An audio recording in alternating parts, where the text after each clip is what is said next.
Seema news కి స్వాగతం. ఈ రోజు వార్తల్లోని ముఖ్యాంశాలు మీకోసం. ప్రభుత్వ పార్టీలోనే మెడికల్ కళాశాల ఉండాలన్న ఎస్ఎఫ్ఐ నాయకులపై పోలీసుల దాడి.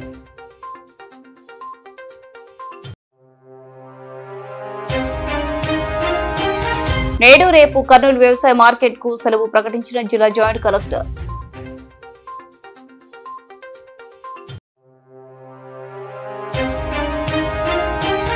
అధికార పార్టీ మెప్పు కోసం విద్యార్థులపై దాడి చేయడం హేయమైన చర్య సిపిఐ.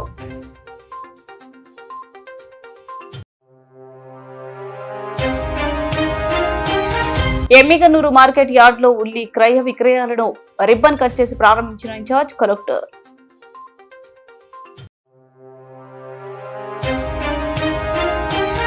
పంచాయతీ కార్మికుల సమస్యలు పరిష్కరించాలని కోరుతూ ఆందోళన.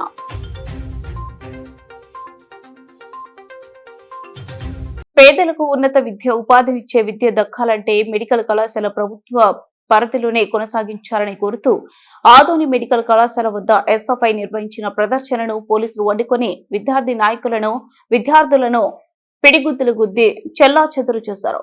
ఈ సందర్భంగా ఎస్ఎఫ్ఐ జిల్లా అధ్యక్ష కార్యదర్శులు సాయి ఉదయ్, రంగప్ప, ఉపాధ్యక్షులు శ్రీనివాసులు, విజయ్, ఆదోని పట్టణ కార్యదర్శి శశి మాట్లాడుతూ ప్రభుత్వ మెడికల్ కాలేజీలను ప్రభుత్వం ఆధీనంలో కొనసాగించాలని ఎస్ఎఫ్ఐ విద్యార్థి సంఘం శాంతియుతంగా నిరసన కార్యక్రమం చేస్తుంటే పోలీసులు విద్యార్థులపైన, విద్యార్థి సంఘాల నాయకులపైన దాడులు చేయడం దుర్మార్గమైన పరిస్థితిని దీన్ని ప్రతి ఒక్కరూ ఖండించాలన్నారు. నిరసన కార్యక్రమంలో వేలాది మంది విద్యార్థులు మాకు ప్రభుత్వం ఆధ్వర్యంలోనే మెడికల్ కళాశాలను కొనసాగించాలి అంటూ నిరసనలో పాల్గొన్నారు.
సార్ వాళ్ళు అయిపోయినాయి సార్ కొంటాం మేము సైడ్ కొంటాం వాళ్ళు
నేడు రేపు కర్నూలు వ్యవసాయ మార్కెట్ కు సెలవు ప్రకటించినట్టు జాయింట్ కలెక్టర్ డాక్టర్ బి నవ్య తెలిపారు.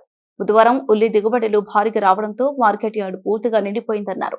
నిల్వ ఉన్న ఉల్లిని బహిర్గంగా వేలం ద్వారా బయటకు పంపేందుకు చర్యలు చేపట్టామన్నారు. ఇందులో భాగంగా రైతులకు ఇబ్బందులు కలగకుండా గురు, శుక్రు మార్కెట్ కు సెలవు ప్రకటించినట్లు ఆమె వివరించారు.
పేదలకు అట్టడుగు వర్గాలకు ఉన్నత విద్య దక్కడం కోసం విద్యార్థులు తమ గోసను వెళ్లబోసుకుంటే అధికార పార్టీ మెప్పు కోసం పోలీసులు హైరాణ చేస్తూ విద్యార్థులపై దాడి చేయడం హేయమైన చర్య అని సిపిఎం జిల్లా కార్యదర్శి తెలియజేశారు. గురువారం కర్నూలు నగరంలోని ఇందిరాగాంధీ నగర్ లో ఉన్న సిపిఎం జిల్లా కార్యాలయంలో సిపిఎం జిల్లా కార్యదర్శి వర్గ సభ్యులు పిఎస్ రాధాకృష్ణ, జి రామకృష్ణ, ఎండి ఆనందబాబు, కె వెంకటేశ్వర్లు, ఎండి అంజబాబుతో కలిసి మాట్లాడారు. పోలీసులు వెంటనే బేషరతుగా క్షమాపణలు చెప్పాలన్నారు. విద్య కోసం విద్యార్థులు వెళితే రాజకీయం కోసం వచ్చిన టీడీపీ నాయకులు మెప్పు కోసం విద్యార్థులపై దాడి చేయడం దుర్మార్గమన్నారు. ఆందోళన చేస్తా ఉంటే పోలీసులు అడ్డగించి విద్యార్థుల్ని విశిక్షణారహితంగా కొట్టడం అనేది సరైన పద్ధతి కాదు. చాలా శాంతియుతంగా, చాలా ప్రశాంతంగా తమ యొక్క ఆందోళన చేయడం కోసం కర్నూలు నుంచి విద్యార్థులు అక్కడ వెళ్ళారు. ఆ ప్రాంతంలో ర్యాలీగా పోయేటువంటి వాళ్ళను అరెస్ట్ చేయడమే కాకుండా రాస్తారోకు చేస్తున్నటువంటి విద్యార్థుల్ని విచక్షణరహితంగా కొట్టారు. ఇది ఎవరైతే బాధ్యులుగా ఉన్నారో ఆ పోలీసులు వాళ్ళపై చర్యలు తీసుకోవాలని చెప్పి సిపిఎం పార్టీగా డిమాండ్ చేస్తా ఉన్నాం. రెండవది, ఆల్రెడీగా అధికారంలో ఉన్నటువంటి టీడీపీ వాళ్ళు అక్కడికి వెళ్ళారు కాబట్టి మీరు పోకూడదు అనేటువంటి పద్ధతి పోలీసులది కరెక్ట్ కాదు. వాళ్లే దాన్ని ఆపి వాళ్లే షో పుటప్ చేసేటువంటి పద్ధతి నివారించడం కోసం ప్రభుత్వం చర్యలు తీసుకోవాలి, అధికారులు చర్యలు తీసుకోవాలి, ప్రత్యేకించి పోలీసులు దాన్ని నివారించాలి. రైతులు పక్వానికి వచ్చిన ఉల్లిని గ్రేడింగ్ చేసి మార్కెట్ కి తీసుకుని రావాలని, ఉల్లి రైతులను ప్రభుత్వం ఆదుకుంటుందని ఇన్ఛార్జ్ కలెక్టర్ డాక్టర్ బి నవ్య పేర్కొన్నారు. గురువారం ఎమ్మికనూరు మార్కెట్ యార్డ్ లో ఉల్లి క్రయ విక్రయాలను రిబ్బన్ కట్ చేసి ప్రారంభించిన అనంతరం సంబంధిత రైతులతో ఇన్ఛార్జ్ కలెక్టర్ సమీక్ష నిర్వహించారు. ఈ సందర్భంగా ఇన్ఛార్జ్ కలెక్టర్ మాట్లాడుతూ కర్నూలు మార్కెట్ యార్డ్ లో ఉల్లి స్టాక్ పాయింట్ ఎక్కువ ఉన్నందువలన 2 రోజులు తాత్కాలికంగా ఎమ్మికనూరు మార్కెట్ యార్డ్ లో ఉల్లి క్రయ విక్రయాల నిర్వహణ జరుగుతుందని ఇన్ఛార్జ్ కలెక్టర్ తెలిపారు. ఇప్పటి వరకు ఎమ్మికనూరు మార్కెట్ యార్డ్ కు 18 మంది రైతులు 1500 క్వింటాల పైగా వరకు ఉల్లిని మార్కెట్ యార్డ్ కు తీసుకొచ్చారన్నారు. అనంతరం ఆదోని సబ్ కలెక్టర్ మౌర్య భరద్వాజ్ మాట్లాడారు. కార్యక్రమంలో Yemmiganur market yard chairman Mallayyam, market yard RJD C Ramanjaneyulu, Yemmiganur tahsildar Seshapani, సంబంధిత అధికారులు తదితరులు పాల్గొన్నారు. పంచాయతీ వర్కర్ల సమస్యలను పరిష్కరించాలని కోరుతూ సిఐటియు ఆధ్వర్యంలో గురువారం కర్నూలు కలెక్టరేట్ కార్యాలయం ముందు ఆందోళన నిర్వహించారు.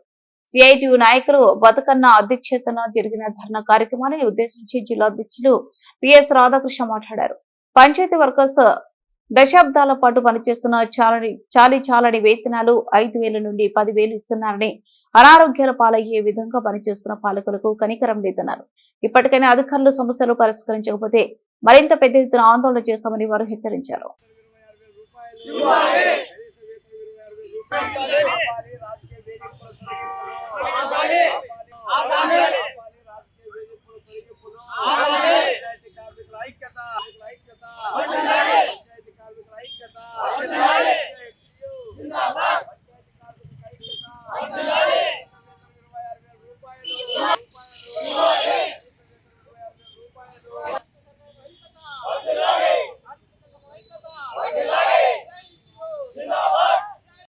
పంచాయతీ కార్మికులందరూ కలిసి మరి రాష్ట్ర యూనియన్ పిలుపు మేరకు ఇక్కడ నిరసన తెలియజేయడం జరిగింది.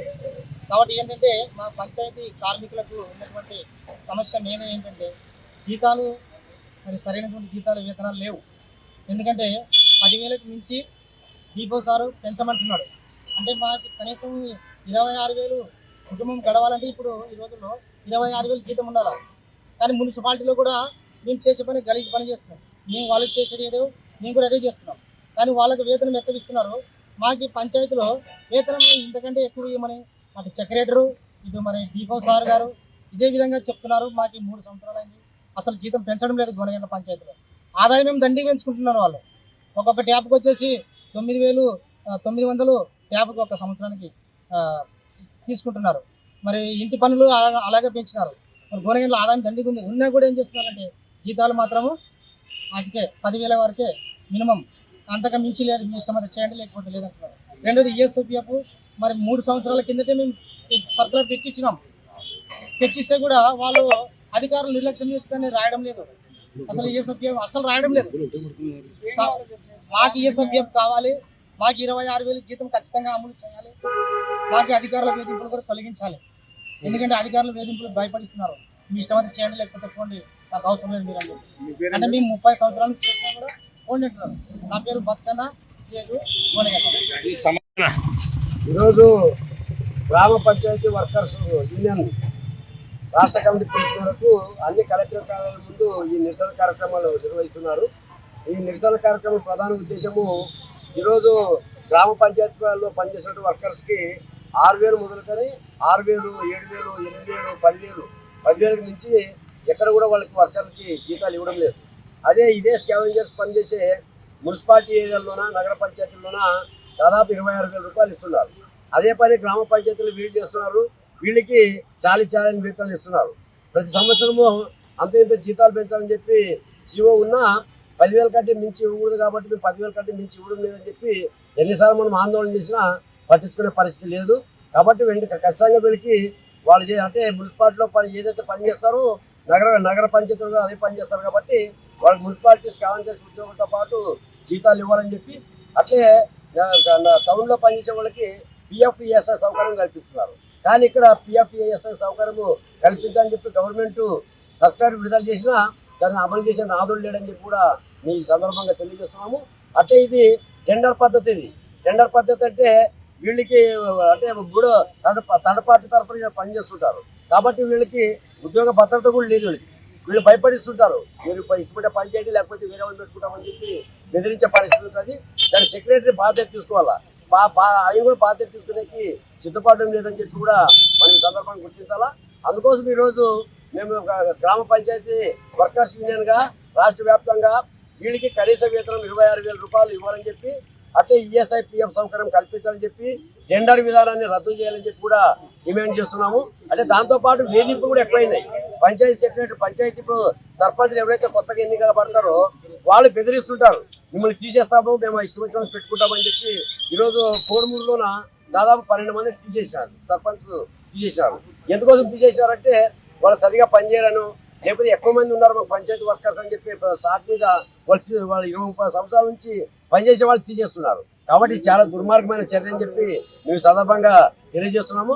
కాబట్టి కోడుమూరులో తొలగించిన వర్కర్స్ వెంటనే విధుల్లోకి తీసుకోవాలని చెప్పి కనీస వేతనాలు PF-ESI సౌకర్యాలు రాజకీయ వేధింపులు ఆపాలని చెప్పి మేము సందర్భంగా డిమాండ్ చేస్తున్నాం. నా పేరు రాధాకృష్ణ, CIT జిల్లా అధ్యక్షుడు. గవర్నమెంట్ మెడికల్ కళాశాలను ప్రైవేటుకు అప్పగించడం సరికాదని వైసీపీ కర్నూలు జిల్లా అధ్యక్షుడు మాజీ ఎమ్మెల్యే SV మోహన్ రెడ్డి అన్నారు. కర్నూలులోని SV కాంప్లెక్స్ లో నిర్వహించిన మీడియా సమావేశంలో SV మోహన్ రెడ్డి మాట్లాడుతూ ప్రభుత్వ నిధులతో నిర్మించిన మెడికల్ కళాశాలను P4 విధానంలోకి ఎందుకు తీసుకుని వచ్చారని ఆయన ప్రశ్నించారు. తెలుగుదేశం పార్టీ ముఖ్య నాయకులు కోసమే P4 విధానం అమలు చేస్తున్నారని ఆయన విమర్శించారు.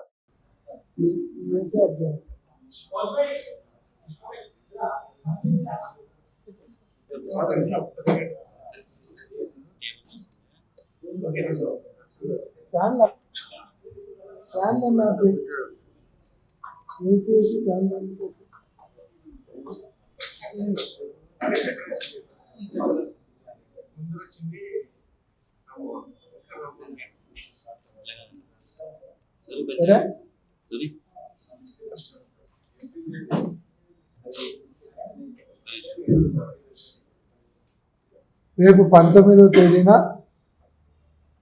ఏవైతే జగన్మోహన్ రెడ్డి గారు మెడికల్ కాలేజీలు కట్టినారో వాటన్నిటి దగ్గర ధర్నా కార్యక్రమం నిర్వహించడం జరుగుతుంది. కర్నూలు జిల్లాలో ఆదోని మెడికల్ కాలేజీ దగ్గర ధర్నా కార్యక్రమం ఉంది.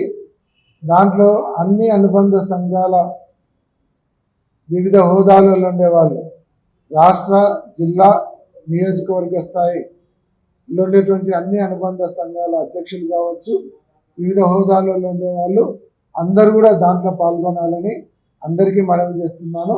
కాబట్టి ఈ ప్రోగ్రాం ద్వారా గవర్నమెంట్ కళ్ళు తెరుచుకునేలాగా భారీ ఎత్తున పాల్గొని దాన్ని సక్సెస్ చేయాలని రేపు 19వ తేదీ 10 గంటలకు అందరూ కూడా ఆదోని మెడికల్ కాలేజీ దగ్గరికి రావాలని అందరికీ కూడా తెలియజేస్తాను. గవర్నమెంట్ మెడికల్ కాలేజీలను ప్రైవేట్ వాళ్ళకి అప్పచెప్పాలి అనేటువంటి దాని మీద ప్రజలలో ఇంత వ్యతిరేకత వస్తున్నాయి. ప్రతిపక్షాలన్నీ కూడా వద్దు అని ఆందోళన చేస్తున్నాయి. యువకులు, విద్యార్థులు మా భవిష్యత్తును పాడు చేయొద్దు అని చెప్తున్నా. ఈరోజు టెండర్ నోటిఫికేషన్ ఇవ్వడం, చాలా దుర్మార్గం. అంటే ఎవరు ఏమనుకుంటే ఏమి, మేము దోచుకోవాలనుకున్నాం దోచుకుంటాం, మీరు ఎవరన్నా ఏమన్నా అనుకోండి అనేటువంటి పద్ధతిలో పోతూ ఉన్నారు. అసలు పీపీపీ విధానం అంటే ఏదైనా మనం ఒక గవర్నమెంట్ ల్యాండ్ ఇస్తే ప్రైవేట్ వాడు కట్టి దాన్ని 33 సంవత్సరాలకు మళ్ళీ గవర్నమెంట్కి ఇవ్వాలి. కానీ మొత్తం గవర్నమెంట్ ఖర్చు పెట్టి ల్యాండ్ గవర్నమెంట్ది, ఖర్చు అంతా గవర్నమెంట్ది, కంప్లీట్ అయిన తర్వాత పీపీపీ విధానంలో ఇచ్చేది ఏంటి అంటే వాళ్ళకు వడ్డించిన విస్తరాకులు తినమనే. అసలు పీపీపీ విధానము మిగతా వాళ్ళ దాంట్లో ఎట్లుందో కానీ వీళ్ళ విధానంలో మాత్రం పబ్లిక్ ప్రాపర్టీని ప్రైవేట్ వాళ్ళతో కలిసి పంచుకోవడం వీళ్ళ పీపీపీ అంటే. ఈరోజు ఇంత ఘోరంగా ముందరిపోతున్నారు. ఈరోజు పులివెందుల కాలేజ్ ఉంది, పాడేరు కాలేజ్ ఉంది, ఇవన్నీ కూడా ఎక్విప్మెంట్తో సహా రెడీ అయినటువంటి కాలేజీలు. పులివెందుల కాలేజీ ఎక్విప్మెంట్తో సహా రెడీ అయిన కాలేజీని స్టాఫ్ను అక్కడికి డిప్లాయ్ చేస్తే సరిపోయేదానికి పీపీపీ విధానంలో ఇచ్చేది ఏంటి? ఈరోజు పులివెందులను పిలిచినారు, ఆదోనిని పిలిచినారు, మార్కాపురి టెండర్ పిలిచినారు, తర్వాత మదనపల్లె, ఇవన్నీ కూడా ఆల్మోస్ట్ పూర్తయినాయి. పులివెందులు అయితే 48 ఎకరాలలో దాదాపుగా 586 కోట్లు గవర్నమెంట్ ఖర్చు పెట్టింది. దానికి మెడికల్ సీట్లు కూడా అలాట్ అయినాయి. అటువంటి కాలేజీని ప్రైవేట్ వాళ్ళకి ఇచ్చి దోచుకోమని చెప్పడం ఏంటి? ఈరోజు ఆదోని కాలేజీ, ఆదోనికి కావాల్సినటువంటి టీచింగ్ హాస్పిటల్ కంప్లీట్ అయింది. కానీ కాలేజీకి ఇంకొక 50 కోట్లు ఖర్చు పెడితే కాలేజీ రెడీ అవుతుంది. దాన్ని ఆపేసి దుర్మార్గంగా దాన్ని మీరు పంచుకోవాలనుకుంటున్నారు. వార్తలు ముగించే ముందు ముఖ్యాంశాలు మరోసారి. ప్రభుత్వ పార్టీలోనే మెడికల్ కళాశాల ఉండాలన్న ఎస్ఎఫ్ఐ నాయకులపై పోలీసుల దాడి.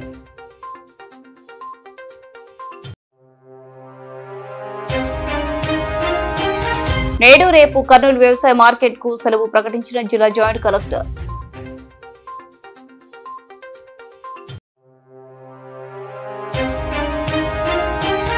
అధికార పార్టీ మెప్పు కోసం విద్యార్థులపై దాడి చేయడం హేయమైన చర్య సిపిఐ.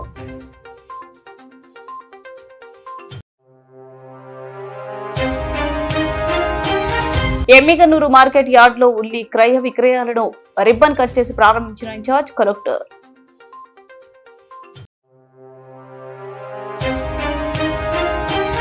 పంచాయతీ కార్మికుల సమస్యలు పరిష్కరించాలని కోరుతూ ఆందోళన.